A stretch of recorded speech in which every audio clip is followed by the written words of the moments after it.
15 अगस्त हर साल आता है। हम झंडा फहराते हैं, स्कूल में कार्यक्रम होते हैं, बच्चे भाषण देते हैं और तिरंगा लहराया जाता है। लेकिन इस आजादी की खुशियों के पीछे बहुत सी कहानियां हैं। कुछ दर्ज हैं इतिहास में और कुछ दबी रह गई हैं इमारतों की दीवारों में, भूले हुए कमरों में। कैसा हो अगर तुम्हारे स्कूल में कोई ऐसा कमरा हो जिसे सालों से खोला ही न गया हो और फिर एक दिन 15 अगस्त से ठीक पहले वो अपने आप खुल जाए। क्या उसमें सिर्फ धूल होगी या कोई अधूरी कहानी भी?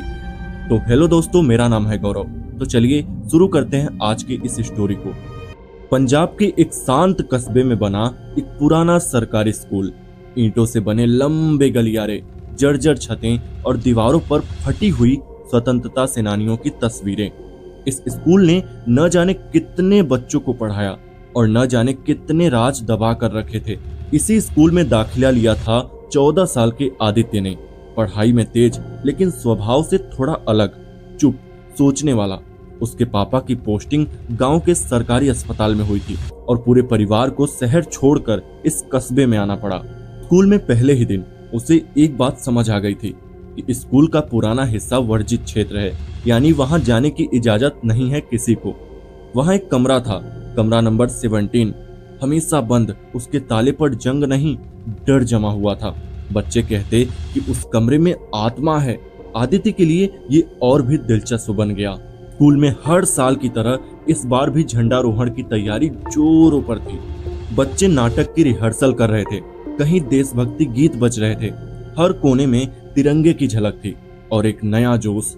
आदित्य को आजादी पर भाषण देने के लिए चुना गया था, पर वो भाषण से ज्यादा उस बंद कमरे को लेकर उलझा हुआ था। क्यों बंद है ये कमरा? उसने एक चपरासी से पूछा। बूढ़े चपरासी ने झिझकते हुए कहा, जो बंद है वो कभी खुला ही नहीं था बेटा, उस कमरे में कभी भी मत जाना। लेकिन 14 अगस्त की दोपहर थी, स्कूल खाली हो चुका था। आदित्य अकेले ही लाइब्रेरी से कुछ किताबें लेने गया था ताकि अपने भाषण के लिए रिसर्च कर सके।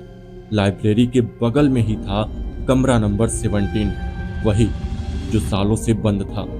जैसे ही वो उस ओर गया, एक तेज हवा का झोंका आया और अचानक बिना किसी आवाज के वो दरवाजा खुल गया।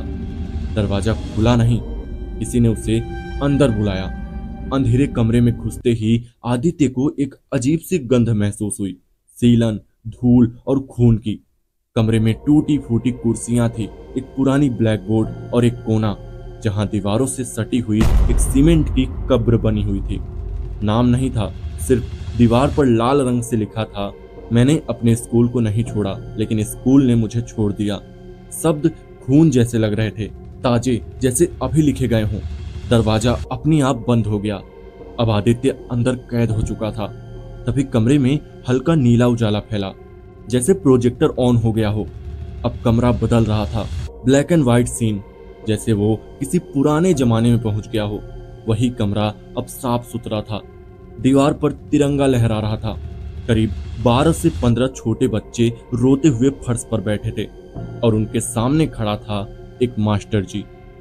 गोल चश्मा, सफेद कुर्ता, हाफ जैकेट और कांपती आवाज में कह रहे थे, बच्चों डरो मत, मैं हूं ना, मैं कुछ नहीं होने दूंगा। बाहर की आवाजें डराने वाली थी, मारो, हिंदुस्तान जाओ, पाकिस्तान जाओ, सब खत्म करो। आदित्य समझ चुका था कि ये 1947 का सीन है, बंटवारा, दंगे और एक मास्टर जो बच्चों को बचाने के लिए अपने स्कूल में उन्हें छुपाए खड़ा था। दंगाई दरवाजा तोड़कर अंदर घुस आए। मास्टर जी ने अपने शरीर को ढाल बनाकर बच्चों के सामने खड़े हो गए। लाठियां, चाकू, आग, खून। चीखते हुए मास्टर जी ने सिर्फ यही कहा कि बच्चों को कुछ मत कहना, ये स्कूल है, मंदिर है, मेरी जान ले लो, इन्हें मत छूना। उन्हें पीट पीट कर मार डाला गया।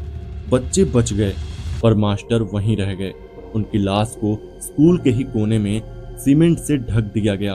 कोई दफन नहीं, कोई ताज नहीं, बस एक दीवार पर लहू की चुप्पी। आदित्य की आंखें खुली तो वो जमीन पर पड़ा था।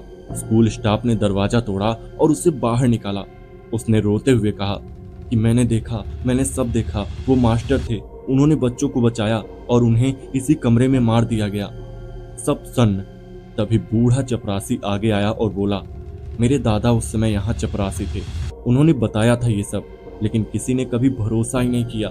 अगली सुबह झंडारोहण के बाद बच्चों को भाषण देना था, पर आदित्य ने माइक लेकर कहा, मैं भाषण नहीं दूंगा, मैं एक कहानी सुनाऊंगा। और उसने सबके सामने उस मास्टर की पूरी कहानी सुनाई। फिर मंच से नीचे उतरते हुए उसने वो लाइन दोहराई कि जिसने बच्चों को आजाद किया वो खुद सीमेंट की कब्र में कैद रहा। पूरा स्कूल कुछ देर तक चुप रहा, फिर तालियों से गूंज उठा। स्कूल ने उस कमरे को दोबारा कभी बंद नहीं किया। अब वहां एक तख्ती लगी है, मास्टर ईश्वर लाल, शहीद शिक्षक जिन्होंने बच्चों के लिए जान दी। अब हर साल 15 अगस्त को वहां दिया जलाया जाता है। बच्चे चुपचाप दीवार को देखते हैं और तिरंगे को सलाम करते हैं। तो दोस्तों, कैसी रही ये कहानी हमें कमेंट करके जरूर बताइएगा, और चैनल पर नए हैं तो चैनल को सब्सक्राइब भी कर लेना। तो चलिए मिलते हैं ऐसी ही किसी और कहानी में, तब तक के लिए बाय।